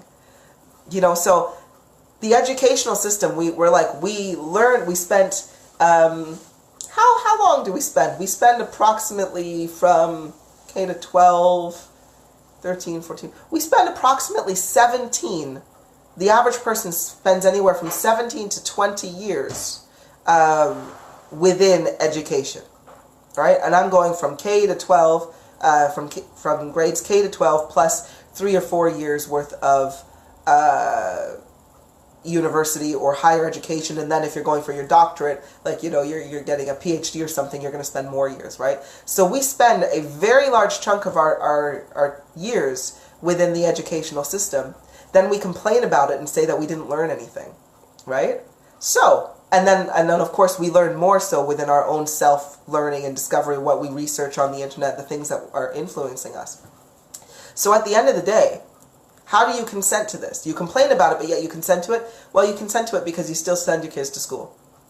You still encourage not only your children, but people around you to go get an education, to go back to college, to go back to school, to go get a further degree. You encourage the further indoctrination of yourself and others. All right? You look at people with a higher education, so this is the consent in your mind and your focus and your belief. You look at somebody with a higher education and say, because you got this little piece of paper that says you're indoctrinated, that your opinions and your words are now more valuable than somebody who may have learned the same information online. Right? So this is how we consent to this. We consent to the indoctrination just by this. But what does school actually do? What does the educational system do? It promotes social anxiety. It does. It programs you to keep silent at the same time and follow authority through fear of rejection and retaliation. How many people have a fear of public speaking? Right? Raise your hand and just be like, I don't like public speaking. I don't like being the center of attention. I don't like it. You know, if I have an opinion, if I have something, I don't like speaking out. I like to just hear what everybody else has to say, and that's it. Right? Where do you think that came from? Right? The educational system helps or facilitates that fear of public speaking, because if you can't find the courage because you are riddled with fear of speaking up for yourself when you have a thought or opinion or expression to make, a truth to speak, right? You won't do anything. You then give your consent through non-action. It trains you to give your consent through non-action, right? Or okay, you say, I have a fear of public speaking, right? So many people do. Because when you're a child, what do? They want to make you come up. They force you to do show and tell. When some kids are just like, I don't want to do it. But they force you to go do show and tell. They force you to go do oral presentations because they're like, oh, we're going to build you up, right? Well, not necessarily. What that does is when you are forcing somebody, when you're forcing a child to do something that they don't understand and they don't know why you're making them do it, just because you say, oh, you need to do it, it doesn't feel right in their heart, right? So when you're forcing a child to do something that doesn't feel right in their heart, what they do is they develop a fear of it, right? They develop a fear of it, and then as they go into adulthood, they tend to shy away because they can. They tend to bury and just move away from it, right? But however, when you are in your adulthood, that's when you have a voice. That's when you have your truth to speak. But yet you are now so within fear of speaking out because you didn't want to be ridiculed. You didn't want to be punished. You didn't want to be rejected as a child for speaking out because, you know, you were forced to do things you were uncomfortable with doing. And when you're forced to do that, you know, as a kid, you know, you get nervous, you get the sweats, you start to stutter, you don't know what it is you want to do. Your mind goes crazy because you're within that fear, right? It just progresses on into adulthood. So what better way to keep an entire population within servitude, within compliance, than to teach them how to remain within social anxiety through indoctrination from when they are 5 years old all the way up to when they are within their 20s, right? Because guess what? You go to work, you don't want to speak up. You see injustices happening, you don't want to speak up because of that fear of rejection and retaliation that is there, right? So I want you to think about that. So I'm going to answer some of these questions. Or Kay, you say, I'm low frequency though. I'm sure that if I were to tell police officers that I'm using my vehicle for personal use and not commercial use and do not need a license, that it will create problems. Ticket or jail. Well, for one, I'd be like, give me a ticket. I'd be like, give me a ticket then. I'll take a ticket. Give me as many tickets as you want because at the end of the day, it's just freaking paper. I'm like, it's just flipping paper. You want to confiscate my vehicle, right? I don't accept that. So, you know, they confiscate your vehicle, then it's like, okay, well, I'm going to sue you now for, if you want to play that game, let's play that game, right? I'm going to get my vehicle back, and I'm going to sue you for confiscating my bits. Now, if you are coming across, again, a corrupt institution in the first place, then it's just regular theft. Then you got to move on, right? Don't focus on it and go somewhere else. But you say you're low frequency. Raise your frequency then, sweetheart. If that is what you are worried about and that is what you are scared of, raise your frequency first and then make the transition. Then make the change. Because when your frequency is high and you can get the patterns, you can speak in a certain way that affects the energy of another individual. Right? So of that police officer, of that, to bring the truth and the knowledge, or to bring what it is that you need. So raise your frequency is what I would say to you on that one. Right? Because you do need to speak within an air of confidence and knowing, and you have to know what you're saying, and you have to have that confidence and know that, like, I don't consent to this, and there's nothing you can do. Willpower, you know, there's nothing you can do that is going to stop me from this belief that I have, right? So, yeah, having a strong will also works. Because remember, right, those who stand for nothing will fall for anything, right? I just want you, those who stand for nothing, if you don't stand for anything, then you can fall for everything. You'll fall for absolutely nothing at the end of the day, right? So, or everything. When I say you'll fall for nothing, I mean, like, what you are falling for is literally nothing. So you can do this, that, or anything, and you'll fall for it. So again, like, I stand for truth, and I stand for my righteous path. So there is nothing that is going to stop my will within this, right? If they wanted to say, well, death is for you, I'd be like, that's fine. I've died 1,000 million times already. It's nothing but a thing, but I will not fall for this. I will not fall for this. Okay.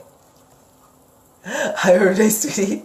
Wayne, meditation should be the #1 subject for kids of today. We will change the world. Wayne, you're absolutely right. Because through meditation comes self-discovery. Through self-discovery comes better decision-making, happiness, and love, right? Because when you realize that you are love. So you're absolutely right. And that is what we teach. Amish Chal, you say, exactly, everything is repetition and regurgitation to feed cyclical behavior, to sustain energy, to sustain enough energy, only enough for us, our energy, to be food. Exactly.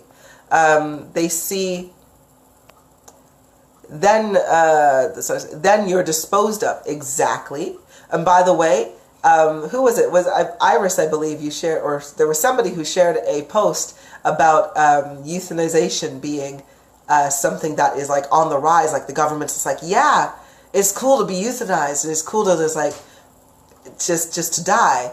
And it's true. Is it like, or, you know, like, euthanization is going to save the government millions in healthcare? Is that not the government just still going, oh, you've come to your sell-by date, we're just going to kill you instead?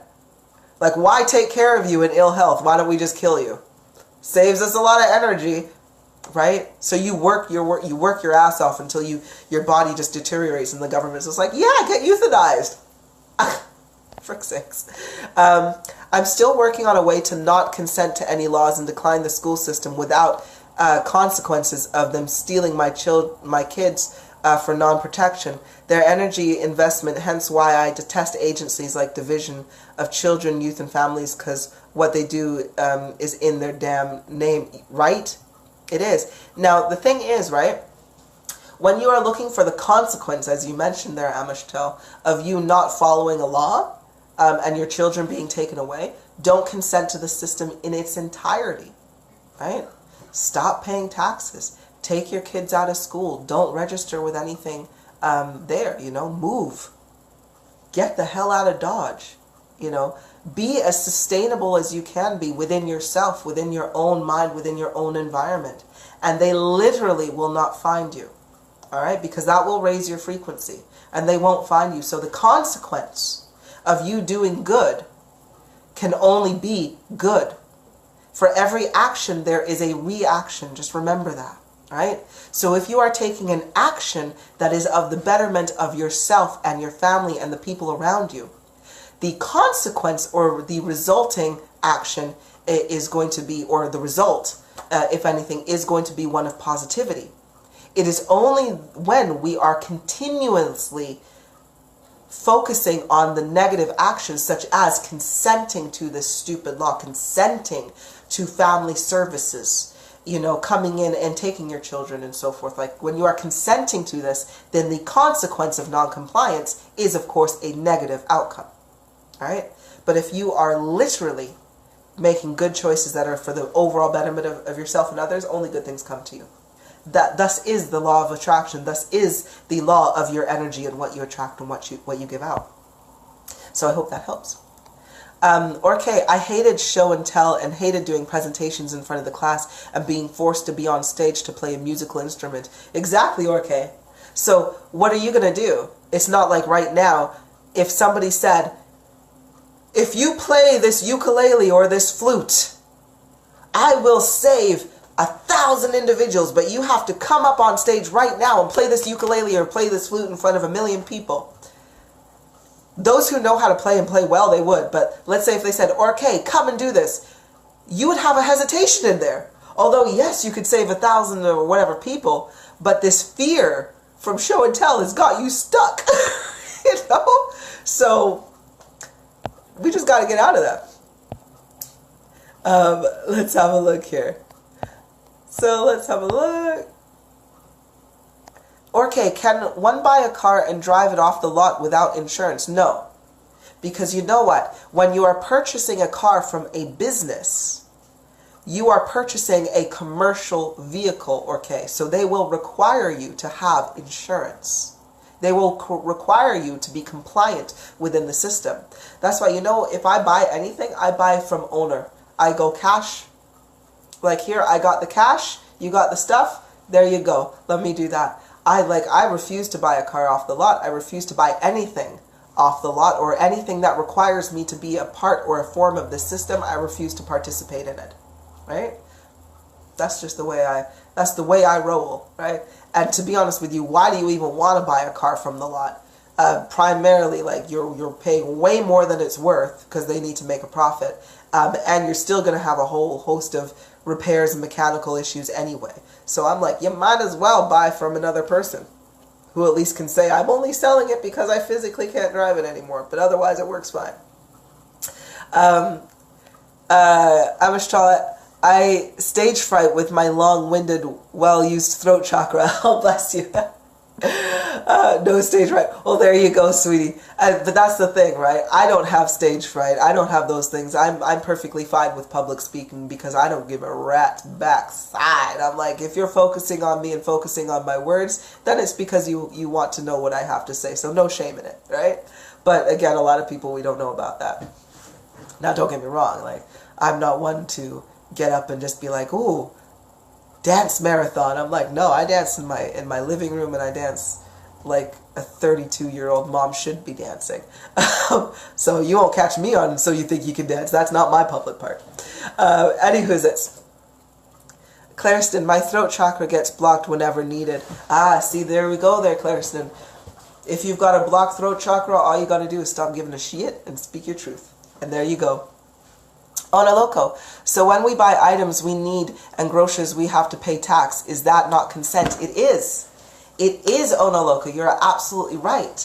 So this is why we want to reduce it or be mindful of where we are purchasing our items from, what consent we are giving to. So just the same way that, you buy clothes from Zara or H&M or, or Walmart, you are consenting to the conditions that these clothes were made in. You are consenting to the knowledge and knowing that probably, no doubt, some 10 or 13-year-old little kid working 10 to 12 hours was the one coming and making this item.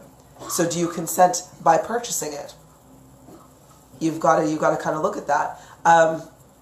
For example, I prefer, whenever I'm buying groceries, I prefer to always go to the farmer's market to get fresh vegetables, to support the farmers that are there, versus go to the grocery store to purchase the foods that came from GMO or were imported through America, or from wherever it was, from Brazil, from China, wherever. Like, the only times I purchase these things is when other alternatives are not available. But preferably, I love to grow the food, right?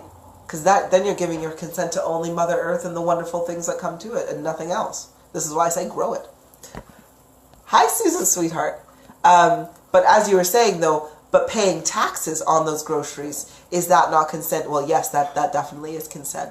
I like to again, just reduce that as much as possible. But this is it, right? Be mindful about where you're getting your stuff. So, Amistral, you say, so until money, I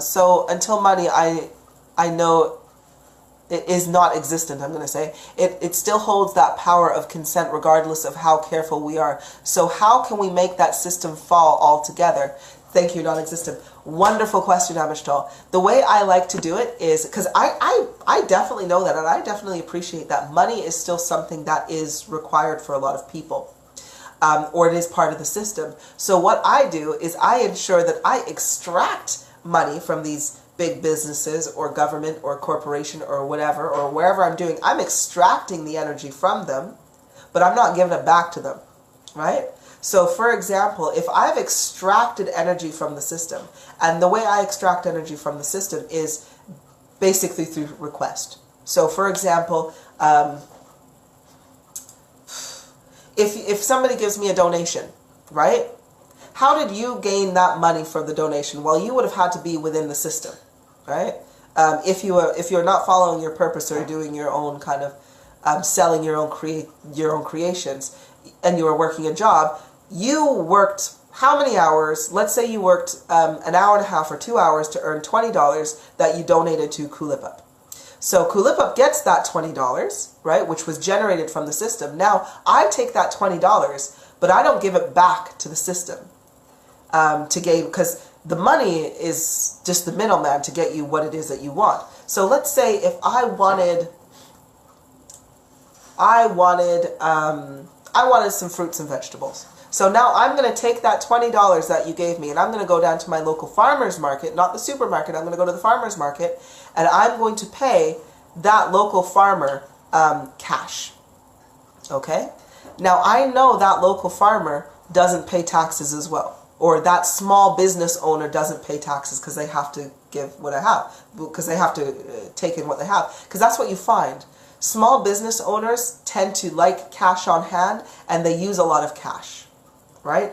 It's more so the exchange in between other small business owners, and we all use cash to get what we want, right? So that's what I'm going to do. I'm going to put my money, or put that energy, into a smaller local business owner that I know is going to use that in the same kind of way. That way, it's not going back to taxes. Right? That money is going to circulate through how many different hands before it goes back into the system. But I'm not contributing to going directly back into the system. It may at some point, but literally it means that the government or the system was not able to extract on multiple levels taxes on that dollar over and over and over again, if that makes sense, right? So that's what I do, right? If I get lots and lots of cash or whatever for whatever I'm doing, again, same thing. If I want to purchase a vehicle, right, I will go directly to an individual, and I won't go to a lot where I know that they will charge extra for taxes. I'm like, no, I'm going to put that cash right into the pocket of somebody else so that they don't pay taxes on it, so that it's non-existent, but everybody still gets it. So that is what I'm going to suggest. Now, Orke, can you do a live just on cars, license, and insurance, and how to not give consent? I have many questions. Bless you, Orke. I'm not going to do a live just based on law and licensing, because those are all things that the information is out there, Orke. All you have to do is spend a few minutes to just look up the local laws. That's all you're going to do. I'm not going to do a live on that, sweetheart. There's so many other topics that we could cover. And there's so many other individuals who are actually out there who do give lessons and seminars on the specific laws in your area. Because again, that's what we have to understand. The licensing system, the laws, are so very complicated, and they change from jurisdiction to jurisdiction, from area to area. So the best thing to do if you want to know about the laws in your area, look them up and actually read them. Just do a little research and they'll all be there for you. Because it's there, like literally it is there. All you have to do is just read it. Take the time to read it and the information is free. Amishtal, so cut the nose off to spite their face. Well, yeah, I suppose you can say that. Like, for example, Amishtal, people getting money in, right? Let's say you go to work or you get you get a gift. You get $1,000. That's just a nice gift, whether that's from fundraising, whether that is just from a nice donation from somebody or whatnot. You get a nice gift and you have $1,000. Now, what can you do with that $1,000? Well, maybe you go on an experience where you pay a local tour guide who's just like, somebody who knows the area, and you travel around somewhere, right? Maybe you go get gas or something and you travel. So you can spend that $1,000 there. Or you can go pay your bills. Go pay your credit card bill, which then that $1,000 is now directly back into the system, right? So I'm like, screw that. I'm not going to participate in that. I'm going to go out and experience instead, right? I'm not going to spend my money putting it back, paying bills and being in the system, because screw that. That's just, it's a waste, right? It eats it and doesn't come back. Onaloco, yep, I try to pay the least amount of tax to the state as possible at my store, right? I didn't pay any taxes. As soon as I came within this awareness, within this knowledge, after running my business for how many years, doing the accountants, doing this and that, paying this and paying that, when I came into this knowledge, I took action immediately and I stopped. And guess what? Nothing happened. Absolutely nothing happened. The only thing that happened was I had a lot more money in my pocket. My customers were that much more happy because I didn't charge them taxes, when I was completing their services and everything like that. And we had a great conversation, and business still went as normal. Didn't change a damn thing, and not one penny did I pay in taxes, right? But I extracted a lot. But I didn't give it back, right? And just before anybody's just like, oh, but if you don't pay your taxes, how do we have health care? How do the roads stay in place? How do all these things come about? You do not realize the amount of energy that you have put in and where that energy goes. All of these things have already been paid for. Time and time again, over and over and over again. And they do not require any more energy from you. But yet you still pay into it every single day. So the fact that you don't pay taxes will not affect anything, right? It won't, it will only help to assist you to be more self-sustainable and more independent, all right? It will only be for the good of you when you stop doing this, especially when you come to it. Susan, yes, so they don't pay the tax man. Yeah, exactly. Wonderful, Orke. I'm glad that you're going to go and have a look.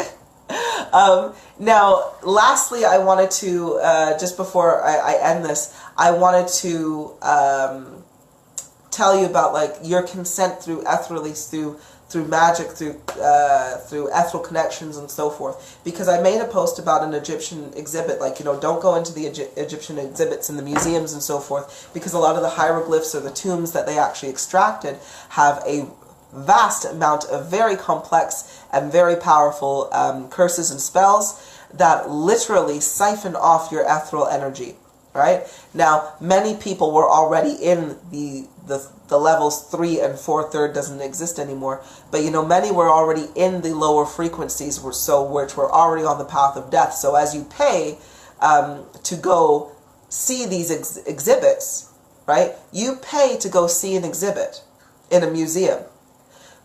That really means, but they didn't pay to acquire these items. They literally, these museums, these people who discovered these things did not pay at all. What they did was they discovered it, which they came across it, not that they built it, not that the people around it have always known about it, so they discovered it, they came upon it, thought, I like that, and basically stole it. So it is theft. When you see these mummies, these hieroglyphs, this papyrus, these pots, this beautiful artwork, it is all stolen, right? It is all stolen. And because it has been stolen, it is theft. these cursors are not activated, right? Because it was never meant to be tampered with. So if you are within 12 feet of a tomb or these curses or these hieroglyphs that you know nothing about, you will go there, and if you're a high energy individual like myself, or if you have raised your frequency, these curses will activate because you are consenting to the theft, because you have literally just purchased the ticket to go see it, right? That's the same way that, you know, if you just think of the human zoos that they used to have back in the 1920s, 30s, and so forth, when they would, or before in the 1800s too, you know, where they would have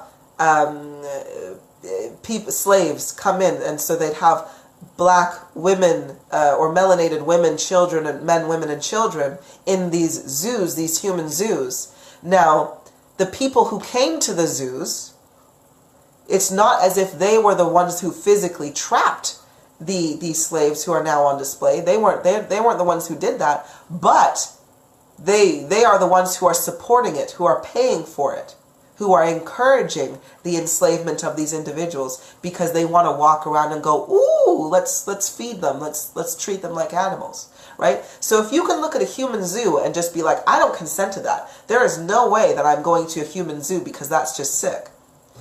When you go to a museum and you are seeing these somebody's grave, when you have exhumed an individual's body and you are now putting it on display, you are now consenting to that display. You are now consenting to that theft, and you are consenting to the degradation of whatever it is that you are viewing, right?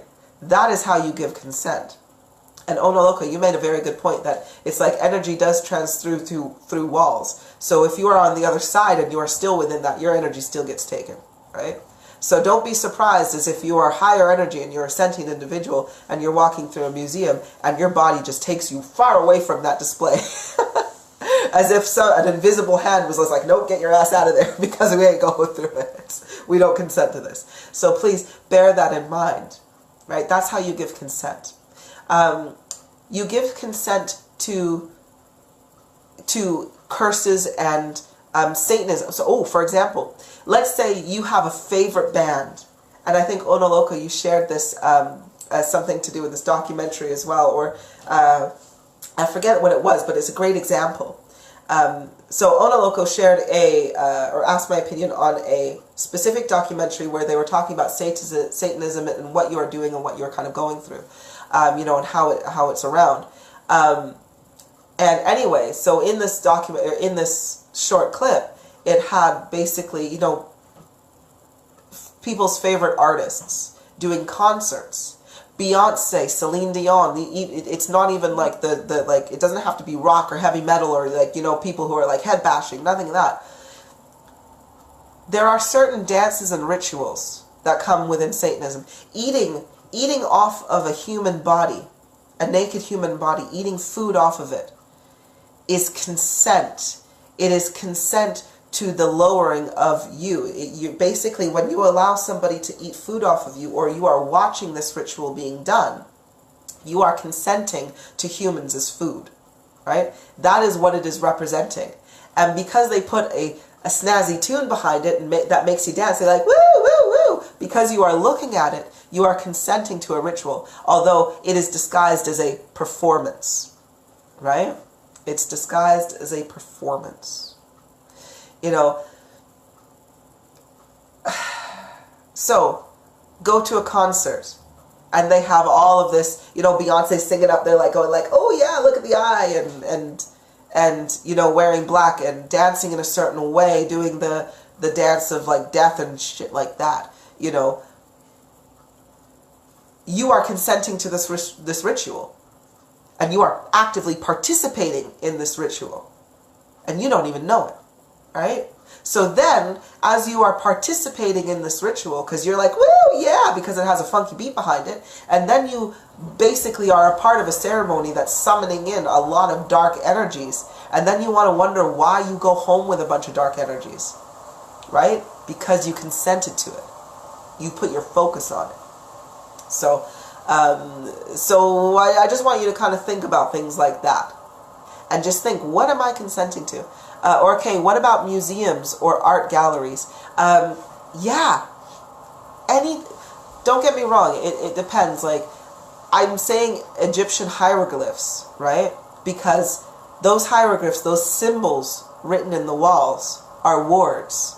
They hold power when done within knowledge. That's why you're going to have the flower of life symbol on a lot of things. You're going to have so many different kind of ancient geometry within these hieroglyphs because they have power within them. Now, don't get me wrong.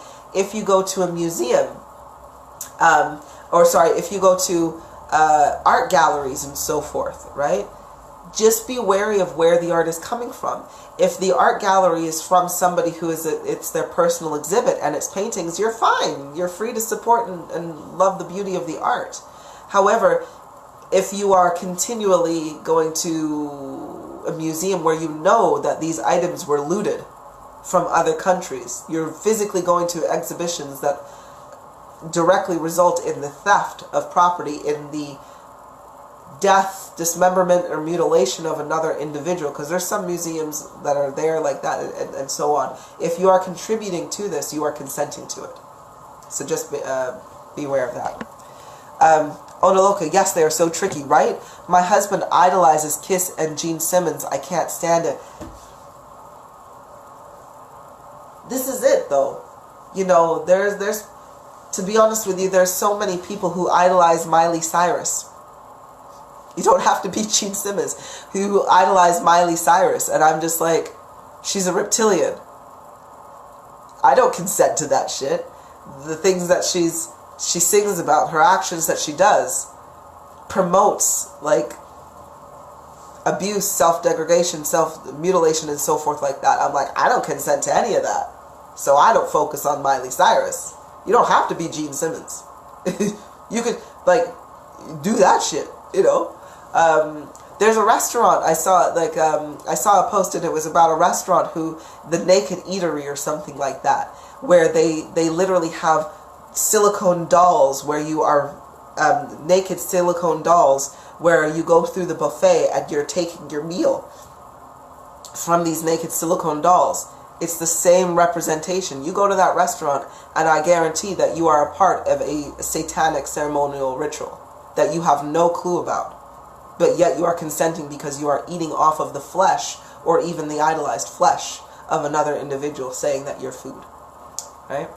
So that's what I got for you. But anywho, this is my lecture on consent for today. So that's all I have for you for today. We answered a lot of questions. I've been on here for a while. I know that it's been about 2 hours now. But I will leave you with this. Just as a recap, you consent in 2 ways. You consent through energy, ethereally, through your focus, your thoughts, and your beliefs. Okay? Very, very strong. If you give your focus to it, if you pay attention to it, that is your consent. And then your thoughts and your beliefs formulate or solidify that consent. Then you give consent physically through action or non-action. Just remember that. If you are aware of what it is that you are doing, that you are looking at, that you are focusing on it, and you either choose to take an action or non-action, that is you giving consent, right? So again, look at your behaviors, become aware, and see what it is that you are doing or not doing that is affecting you, right? Amish Tal, so would you say marriage is a contract that's not actually valid, or what about in spirit? Marriage, personally, and this is why you see me with no rings. I am married, but I don't have any rings or anything like that. Marriage is nothing more than to have a government marriage. It is nothing more than another contract. All it does is you are now letting the government, which is a massive con in the first place, recognize your union so that they can join your assets together. And they can recognize you as one person, as one unit, as a breeding unit, if you want to say it in that way as well. That's why they give you extra bonuses for children, you know, tax credits and so forth. Ooh, become a breeding unit, solidify it with the government, and we'll give you perks, because then we can track all of our breeders, right, who are going to produce more children. So personally, marriage to me is not valid in terms of having the government being recognized them. Marriage marriage is definitely a beautiful thing, but when you do it in love, you make a commitment in your heart. This is why I have these 3 sayings in the light language, which is orla, orle, and orlo. Okay? To me, you are married to an individual when they are your orla. It is not necessarily marriage, but you are orla. You are two hearts of the same energy that have come together in unison, right? Meaning that your energies vibe and you are a good match together. And you make a commitment, not through just because I said so. You make a commitment because your energies cannot deny that commitment. You have an attraction to them. They are your orla, they are your love. Now, you have orle, which is, of course, when you are in orle, it means that you're just friends. You're two hearts, but you've not connected in terms of romantic energies or anything, but you're two hearts walking side by side along the same path and in the same journey. So you're very good friends. That's where soulmates come into place, right? And then you have orlo, which is basically you were once together, but now you are just going in different directions, right? So you were once together, but you're separating it at that point. So again, marriage to me is like if you are my orla, you are my arla, right? You are my heart. Kulipup is my orla, right? He's my orla, because it doesn't matter whether we have a physical marriage in this material or in the ethereal. It doesn't matter, because his soul and my soul, his energy and my energy are bonded. So in this lifetime, in another lifetime, doesn't matter. We're together, right? So that's my definition on that. Or Orune, you say, I have always believed Beyonce is reptilian. Is she? I've never been able to vibe with her. My spirit does not vibe with her at all. Yeah, Beyonce is not a reptilian. She is actually, in fact, a source fractal. However, Jay-Z is a program or an entity. Yeah, Jay-Z is an entity of fear who is within the reptilian circle. So now, because Beyonce has accepted, because she's had to do a lot of things, Beyonce's had to do a lot of things she's not wanted to do throughout her career, getting into a younger age. She's literally had to create an entire different persona called Sasha Fierce in order for her to do the things that Beyonce doesn't want to do. Now, because she has enveloped the persona of Sasha Fierce, who is married to Jay-Z, who is Queen Bee or whatever like that, she has consented to the reptilian influence, because she has now a lot of influence, so they came to her. So now she is, of course, seeing the Illuminati signs and going through the rituals and so forth, because she has sold her soul. She is soulless now. She is soulless. She is now nothing more than an entity being used, or a program being used, because her soul left her a while ago. She gave her consent and her soul is gone. This is why I'm not surprised, Arune, that you have no connection with her for that reason. Okay, Miley Cyrus told fans to worship Satan if they want to be rich and famous. Exactly. To be honest with you, anybody who wants to be rich and famous, yeah, you're going to have to go into some Satanism, because you're going to have to consent to a lot of really ridiculous shit in order to be a mainstream, famous, rich individual, right? You're going to have to do that, because otherwise you don't get rich and famous if you are living in love and light, because it goes against every part of your very nature. To be rich is to have wealth beyond what you require. You don't have that in nature. It's hoarding of energy, and it leads to your downfall. To be famous requires you to have a lot of individuals' focus. Now, if you do not, you got to think, a lot of celebrities only have your focus because it has been forced on you. Because you go through the media and they're always pushing. You listen to the radio and you have the same song being repeated over and over and over again. It is because they are forcing your focus onto them. So how do you get that focus? Well, you got to go into the big leagues, so that, because they have focus of loads of people, and you sell a part of your soul. You sell yourself. Amishtal, is this why entities say stuff against? Is this why entities say stuff against serving in heaven to lie to you? Exactly, because they know they have your influence. Entities, especially ones in entertainment, know that you admire them, that you consent to them, that you listen to what they say because you respect and admire them. So when they say, don't serve in heaven, don't serve God, don't serve this, don't serve that, they're literally saying, don't serve yourself, don't get into the heaven, which is what you can create, and literally be dependent on what it is that I create for you. Right? So total rejection of yourself, which again leads into servitude. All right. Iris, what is Aura Dion? You're gonna have to give me that again in a different way, because I'm like, who is Aura Dion? Are you talking about auras or Celine Dion? I don't know.